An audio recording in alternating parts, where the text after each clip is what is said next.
মঞ্চে উপবিষ্ট হবিগঞ্জের সর্বস্তরের উলামায়ে কেরাম, উপস্থিত উলামায়ে কেরাম, তৌহিদি জনতা, ইলেকট্রিক প্রিন্ট মিডিয়ার সাংবাদিকবৃন্দ, সম্মানিত সুধীবৃন্দ, আপনারা জানেন বাংলাদেশের তাবলিগ জামাত সহ সারা বিশ্বে নীরব ইসলামের কাজ করে যাচ্ছে।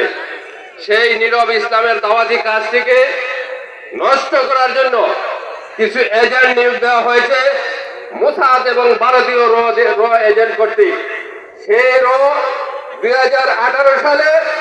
রয়ের এজেন্টরা 2018 সালে তাবলিগের মূলধারার সুরার সদস্যদের অতর্কিত হামলা করে হতাহত করে, তারই ধারাবাহিকতায়